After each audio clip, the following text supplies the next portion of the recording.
Hello friends, super star Krishna గారు సంక్రాంతి పండగకు ఫ్యాన్స్ని ఉర్రూతలూగించిన ఒక థర్డ్ రివ్యాంపింగ్ సినిమా, అంటే ఆయన కెరీర్ని ఒక మలుపు తిప్పిన సినిమా, అద్భుతంగా తనను తాను మలుచుకున్న సినిమా నంబర్ 1. ఈ సినిమా ఒక ఫ్యాన్, అంటే డైరెక్టర్ ఎస్వి కృష్ణారెడ్డి గారు కృష్ణకి పెద్ద ఫ్యాన్. ఒక కుర్ర హీరో కృష్ణని చూస్తారు మీరు అని ఈ సినిమా 1993లో ఓపెనింగ్లోనే చెప్పారు. ఆయన తన మాటని నిలబెట్టుకున్నారు కూడా. ఖచ్చితంగా తీవ్రమైన పోటీని ఎదుర్కొని అద్భుతమైన విజయాన్ని సాధించిన నంబర్ 1 సినిమా. నిజంగా కృష్ణ గారిలోని ఒక యంగ్ కృష్ణని పునర్వైభవం, పునర్యవ్వనం ప్రాప్తిరస్తు అంటారు చూడండి, అలాగా ఒక ఆయనలోని చిలిపితనం, చలాకీతనం, అలానే మనకి 1985-83 మధ్యలో ఎలా అయితే ఉన్నారో అలాగా కనిపించిన నెంబర్ 1 సినిమా సృష్టించిన రికార్డులు అనేకం అన్నమాట. వైజాగ్ లీలా థియేటర్లో అయితే దుమ్ము రేగిపోయిందనమాట 100 రోజుల వరకు కూడా. ఈ రోజుకి ఒక రికార్డ్ అది. ఇక తీవ్రమైన పోటీ అని ఎందుకు అంటున్నామంటే, అప్పట్లో గోవిందా గోవిందా జనవరి 21న రిలీజ్ అయింది, నాగార్జున గారిది. అలానే వెంకటేష్ గారిది ముద్దలప్రియుడు రిలీజ్ అయిందని చెప్తున్నారు, కానీ ఇది ఇదమిద్దంగా అది కరెక్ట్ కాదు. నాకు తెలిసి ముద్దలప్రియుడు అక్టోబర్లో రిలీజ్ అయింది. ఆమె అనే ఒక సెంటిమెంట్ సినిమా జనవరి 1న అయితే ఖచ్చితంగా రిలీజ్ అయింది. ఇక జనవరి 7న రిలీజ్ అయింది మెగాస్టార్ చిరంజీవి నటించిన ముగ్గురు మొనగాళ్ళు. ఈ సినిమా ఫక్తుగా మన పగబట్టిన సింహానికి కాస్త అటు ఇటు మార్చి తీసినట్టుగా అనిపిస్తూ ఉంటుంది. ఈ సినిమా కూడా మన నెంబర్ 1 దెబ్బకి రద్దయిపోయిందని చెప్పాలి, ఎవడు ఒప్పుకున్నా ఒప్పుకోకపోయినా. ఎందుకంటే జనవరి 7న రిలీజ్ అయిన ఈ సినిమా ఎక్కువ సెంటర్లో రిలీజ్ చేశారు. రాఘవేంద్రరావు డైరెక్టర్. విపరీతమైన హైప్ వచ్చింది. కానీ కృష్ణ గారి నెంబర్ 1 ఎప్పుడైతే థియేటర్లో రిలీజ్ అయిందో ఆ దెబ్బతో అది ఒక సంచలనం అప్పట్లో. అరే, కృష్ణ భలే డ్యాన్సులు చేశాడట, వెరైటీగా ఉన్నాడట, అచ్చం కుర్ర హీరోలాగా మారిపోయాడట అనే కామెంట్లు వినిపించాయి. దానికి తోడు అప్పుడు మనకు ఉన్న ఛానళ్ళు కేవలం 2-3 మాత్రమే, ఈటీవీ, జెమిని, దానికి తోడు జీ సినిమా. అప్పట్లో జీ ఆల్ఫా అని రకరకాల పేర్లు మార్చుకున్న తర్వాత అందులో వచ్చిన పాటల్ని చూసి ప్రేక్షకులు వెర్రెత్తిపోయి థియేటర్ల చుట్టూ పరుగులు తీశారంటే నమ్మశక్యం కాని విషయం ఎప్పటి వాళ్ళకి. ఈ ముగ్గురు మునగాళ్ళ సినిమా గురించి ప్రత్యేకంగా చెప్పేదంటే, ఇది 12 సెంటర్లో 100 రోజులు అన్నారు, కానీ మరి ఎందుకు సంక్రాంతి మునగాడుగా కృష్ణ గారిని ఎందుకు ఎంపిక చేసుకున్నారు అంటే, చిన్న ఉదాహరణ. ఆ సినిమాకి అయిన బడ్జెట్ కానీ వచ్చిన రిటర్న్స్ కానీ. గుంటూరు పల్లవిలో 100 రోజుల ఆడగా నెంబర్ 1 9,77,223 రూపాయలు వసూలు చేసింది. కానీ ముగ్గురు మునగాళ్ళు కృష్ణ పిక్చర్ ప్యాలెస్లో 100 రోజులు ఆడినా కూడా 9,74,386 రూపాయలు వసూలు చేసింది. షేర్ విషయంలో ఒక 4,000 ముగ్గురు మునగాళ్ళు ఎక్కువ వసూలు చేసిందంటే దాని విషయం అర్థం ఏంటంటే ఆ రెంట్ గురించి అనమాట.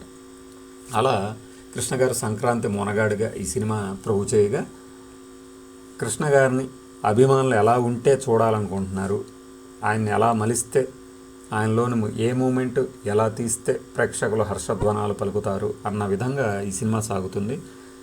ఎక్కడో ఒక చిన్న లైన్ ముత్యాల ముగ్గులో చూసిందంతా నిజం కాదు, పదే పదే ఒక అబద్ధాన్ని అనుమానం కోసం వాడితే నిజం అనుకునే భ్రమ కలుగుతుంది అనే ముత్యాల మగ్గులోనే ఒక చిన్న లైన్ని పట్టుకొని దీంట్లో కృష్ణారెడ్డి గారు అద్భుతంగా తెరకెక్కించారు. అలానే తన చెల్లెలు పెళ్ళై పట్టుబట్టలతో వెళ్తుంటే చిన్న పాప వెళ్ళొస్తా అన్నయ్య అన్నట్లు కనిపించడం, ఆ సీన్కి కృష్ణ గారు కంట తడి పెట్టడం అనేది.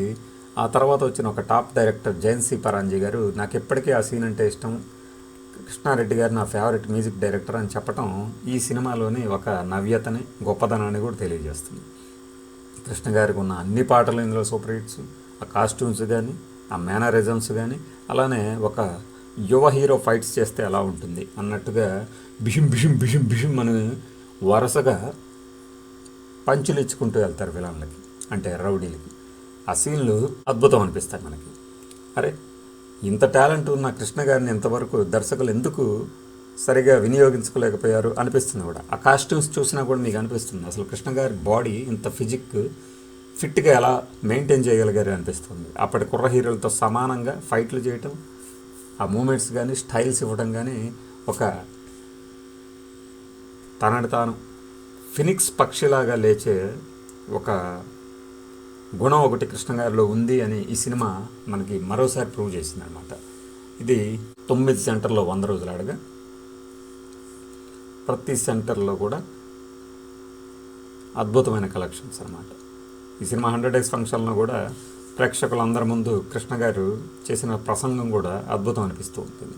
కృష్ణారెడ్డి గారు ఈ సందర్భంగానే కృష్ణ గారితోనే మళ్ళీ మళ్ళీ సినిమాలు తీస్తాను అని చెప్పడం జరిగింది.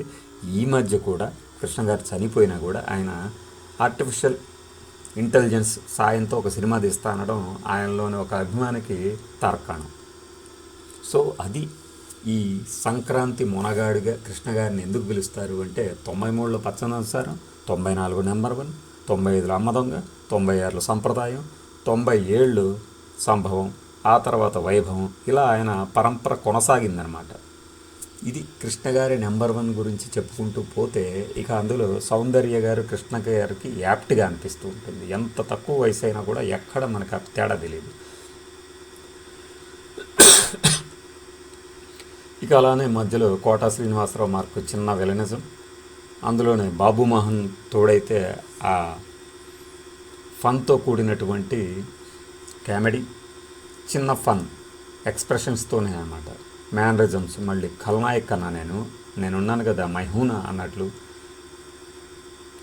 అలానే గుగ్గురువుల్లాగా రాజనాల నాగభూషణం గారు కూడా మనల్ని తలుపుకొని మెరిపిస్తారు ఈ సినిమాలోనే. ఇక మహర్షి రాఘవ, లతాశ్రీ అదంతా తర్వాత కూడా కృష్ణ గారు కంటిన్యూ చేశారు తన సినిమాల్లో.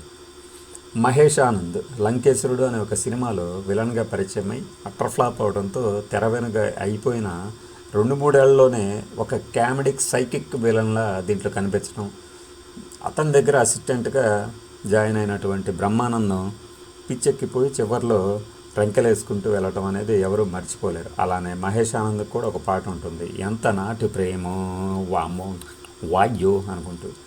అలా నెంబర్ 1 సినిమా అనేది కృష్ణ గారి అభిమానులకి ఎల్లప్పటికీ గుర్తుండిపోయే సినిమా. Thanks for watching this video. Bye.